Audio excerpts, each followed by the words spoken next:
This isn't on? Yes, it is. All right, good morning, everybody. It is a beautiful Sunday morning, and we're thankful for your presence here at 9:30. We're going to get started with our Bible class. We are studying, as you know, the death, burial, and resurrection of Jesus, and we are, we have built our way chronologically to the point where Jesus has talked about His death that is upcoming, and now He is going to pray about His death that is upcoming. And I looked for this in our songbook, and it may be there, and I just couldn't find it because the title I didn't know exactly, but I have the lyrics written down just because they are very relevant to the study this morning. In the Bible, we read of a beautiful prayer, a prayer sent to heaven above. It was laden by a heart that was, it was prayed by a heart that was laden with care and filled with such wonderful love. When the Savior was praying in the Garden of Gethsemane, He said, "Loving Father, if you will, let this cup pass from me." I know He was thinking of anguish death would bring to His own. How deep was His sorrow. In the song, "How Deep Was His Sorrow," it echoes, when Jesus was praying alone. That's a powerful last line, because we often think about, and we're going to talk about it in a moment when we have announcements, we'll have people we're going to be praying for, and we're all going to be praying. It's going to be a collective prayer. We're all going to be together. We're all going to be united. It's a family, all of us lifting up our voices, our thoughts and hearts to the Lord. But then that line is, when Jesus was praying alone. And that just hits home. Open your Bible to Luke chapter 22, please. Luke chapter 22. As we examine just a handful of verses that deal with this famous prayer, the so-called prayer of Gethsemane, or the Gethsemane prayer. A lot of people talk about John chapter 17 as the Lord's Prayer, or they use the Lord's Prayer for the long, recitation of lead us not into temptation, forgive us our sins, etc., that prayer. I forgot how it starts. My mind just went blank. Our Father who art in heaven. I should know that how it starts. Hallowed be thy name. We call that the Lord's Prayer. That's more like a model prayer, like a template prayer. The Lord's Prayer, in my mind, when I think of when the Lord prayed, I go here, Luke 22. So look with me starting at verse 39 and read through verse 45. Or maybe 47. Luke 22, starting in verse 39. And He, Jesus, came out and went, as He was wont, to the Mount of Olives, and His disciples also followed Him. And when He was at the place, He said to them, "Pray that you enter not into temptation." And He was withdrawn from them about a stone's cast, and kneeled down and prayed, saying, "Father, if Thou be willing, remove this cup from me. Nevertheless, not my will, but Thine be done." And there appeared an angel unto him from heaven, strengthening him. Verse 44, and being in agony, he prayed more earnestly, and his sweat was, as it were, great drops of blood falling down to the ground. And when he rose up from prayer, he was come to his disciples, and found them sleeping for sorrow. And he said to them, "Why do you sleep? Rise and pray, lest you enter into temptation." And while he spoke, behold, a multitude, and he that was called Judas, one of the 12, went before him, and drew near unto him, and kissed him. Just one quick little factoid before I forget it, because I've just now noticed it. Judas, every single time Judas Iscariot is mentioned in the New Testament, he is always described. He's always pointed out as Judas Iscariot who betrayed Him, or Judas Iscariot the traitor. In some phrase or another, every time he is mentioned as the betrayer, except for right here when he does the betraying. So it's redundant, unnecessary, and yet here he is identified in the action of betraying. All right, so let's look at this, specifically verses 39 through 45. This text of the prayer and of the situation around it. And what I want us to do, as we did back when we were talking about Galilee, and we noticed 7 statements Jesus made, 7 prophetic remarks about His upcoming death. I want us here to notice 7 observations, 7 notes to draw from as we examine this fateful prayer. Let's notice 3 of them in just the first verse to look at, verse 39. Again, read the verse. And He, Jesus, came out and went as He was wont, W-O-N-T, no apostrophe, to the Mount of Olives, and His disciples followed Him. First of all, He went to the Mount of Olives. This was to my Lord, number 1, a special place. Mount of Olives was a special place anyway. It is now very famous for a different reason than it was important then. The word Gethsemane, the word that we're looking at as we consider this area, the word Gethsemane literally means oil press. And it is so called because if you were to walk around We call it the Mount of Olives, but really it's only like 100 feet in elevation. It's more like a hillside of olives. Or through the brook Kidron. And you walk through you would see all these beautiful olive trees, and you would eventually come to this big clearing area. It's called a garden, or just an enclosure. I think John calls it an enclosure. And it's here where olives were plucked and strained, pressed, forced to squeeze out its oil to make olive oil. So very important in that economy, very important in that culture. And so that area was very significant. Well, it is here now, as a result of this event, that it takes on a new significance. It takes on a greater meaning, because it is here where my Lord's will was stressed. It is here where His heart was pressed. It is here where His sweat squeezed out of His head like great drops of blood. And so for this reason of this chapter, Gethsemane is now not just the oil press place, but it is the Jesus press place. And so this to Him is a special place, not because of what He's about to endure necessarily, but just because this is where He set aside to go and pray. If you remember Matthew 6:6 in the Sermon on the Mount, Jesus, as He's discussing prayer, He says, don't go out in the street corners and pray openly and broadly. In and of itself, that's not a bad thing, but the way the Pharisees were doing it was bad. They were drawing attention to themselves. It was about them, not their prayer, not their relationship with God. So Jesus says, go to your secret place. Go to your private place. The King James says your closet, but it doesn't have to be the place where you hang your clothes. It just means go to a private enclosure where no one can see you and you can just focus on you and your relationship with God. That was Gethsemane on this occasion to my Lord. And you can find many other occasions of Him going kind of away from everyone to go and pray. He looked for a special place where it could be just private between Him and God. And here on the eve of His death, He finds it in the oil press place. He finds it in Gethsemane. This was for Him, number one, a special place. But look at the verse again. He went to the Mount of Olives as He was wont. The King James says, yours might have a different word, but it's the old word that means as it was His custom, as it was His habit. My Lord had a special practice. Number two observation. He did this regularly, prayed. He may not always have prayed about His upcoming death and the trial He was about to face, but He was a regular, habitual prayerer. He was not someone who took prayer as, well, it's the morning, I better say a quick prayer. Or it's the nighttime, I better say a prayer before I fall asleep. Or just as we sometimes do, shamefully for all of us who do it, this idea of someone comes to us with a need and we say, well, I'll be praying for you, with no intention ever to pray for them. Or we make it our standard response when someone offers us a need and tells us, I'm going through this, okay, I'm praying for you. Praying right now, and we put an exclamation point, and we're not actually praying. We have no intention of actually praying. That's not a very special practice.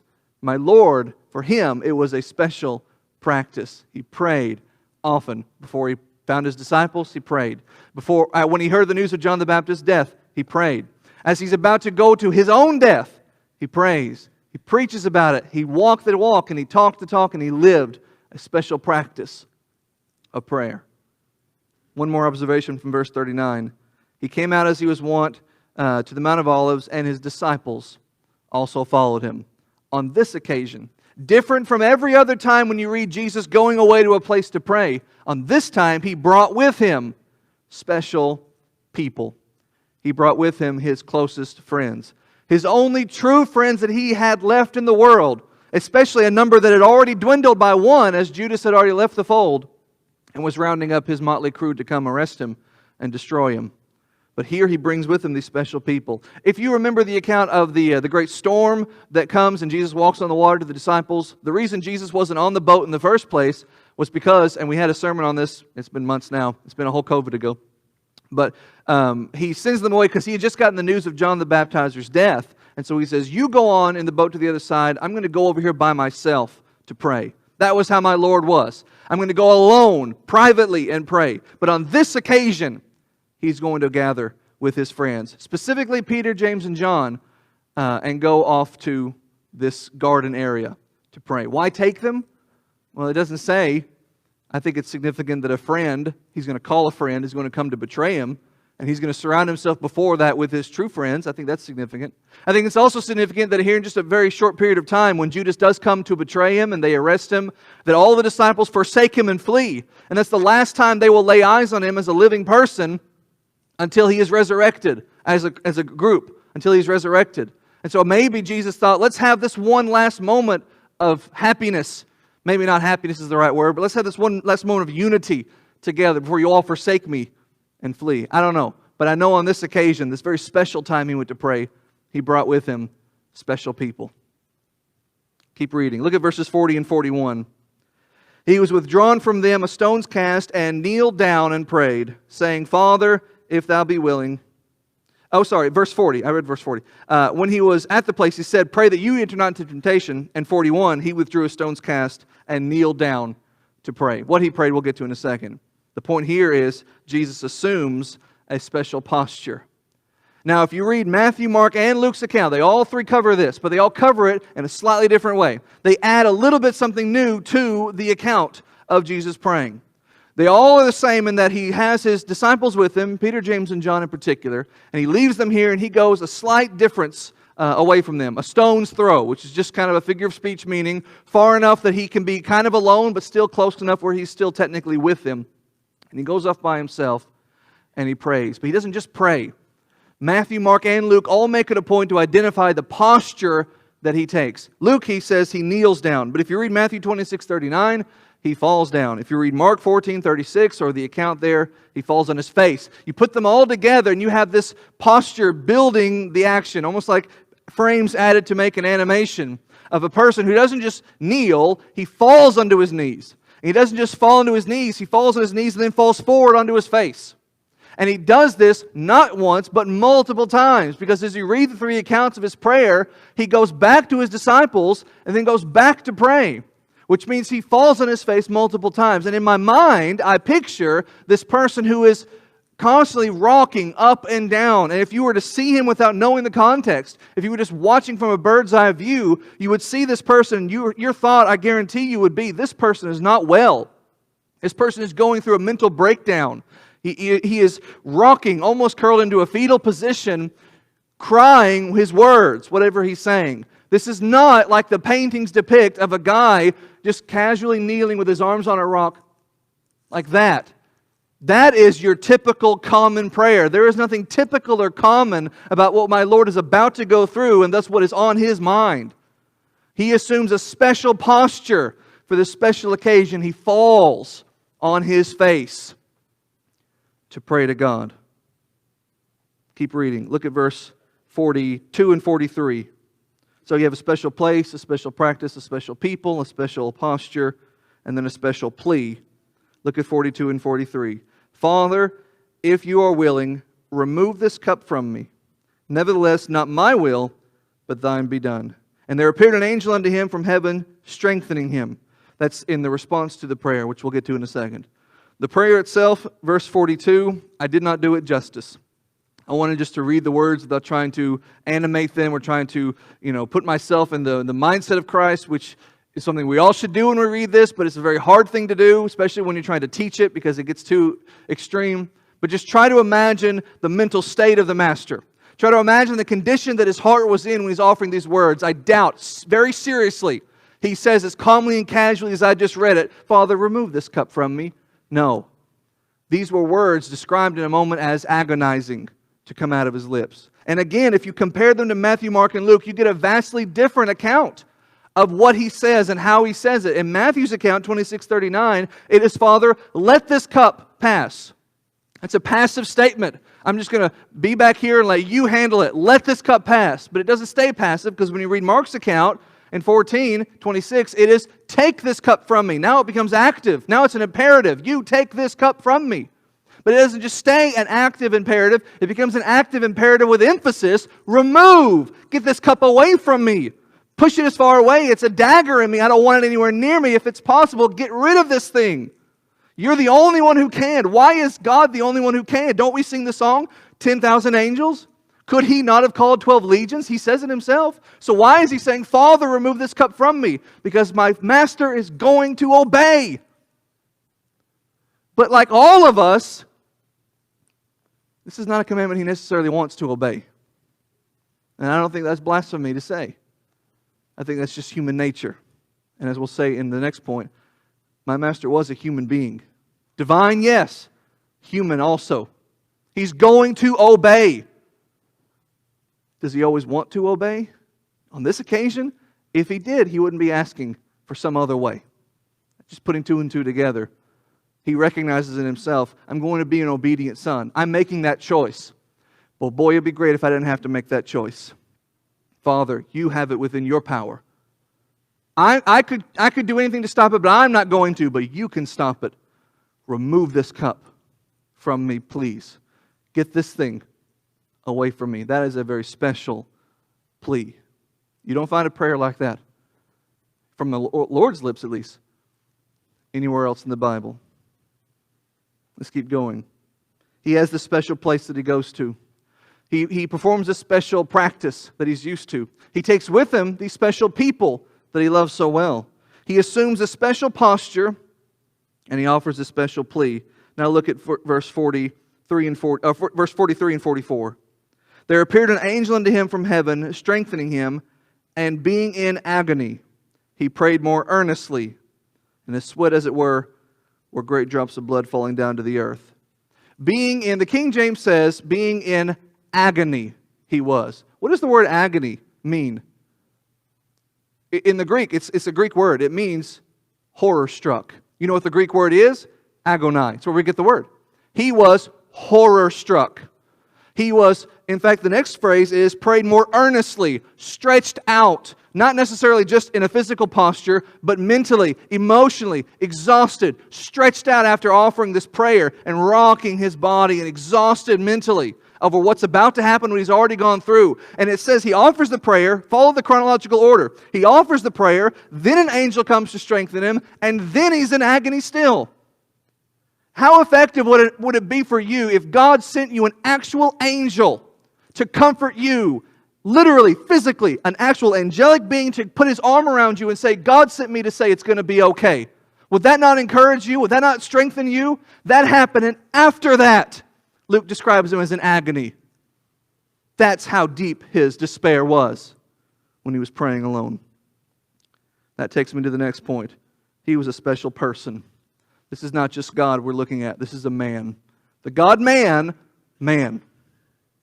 And he sweats, and he's so intense, and he's so strained that the very capillaries on his head burst, and the blood pours out of his sweat glands and fall to the ground. This is a human being, a very special person, offering this agonizing prayer. And now we have to stop. Our last point, verse 45. He rose up from prayer. That's it. That's the last point. A special persistence. He's going to do this. He's not going to let his own mindset stop him. He's not going to let what's about to happen stop him. He sees the goal. He sees the light at the end of the tunnel. He knows what he's doing this for, and that is my salvation. And so persistently, he prays. But just as persistently, just as resolved, he gets up to go die. Because as he gets up and he finds the disciples asleep, not nearly as committed as he is, which they'll prove when they abandon him in a moment. But as he's doing that, up cresting over the hill with a band of temple guards behind him is Judas Iscariot. Come to his special place, being one of his former special people, to interrupt his special practice, to be called a friend and to betray him. That's 7 observations from Gethsemane. Time's up. Next week, we're going to go back to Isaiah. We had chapter 52 a week ago. We talked about God's going to roll up his sleeves to save us. Now we see the mindset that went into that sacrifice. Next, we're going to go to chapter 53. Take 2 weeks there and examine the great prophetic chapter about the Lord's agony on the cross from the prophet's perspective. That's all I have for you. Thank you very much.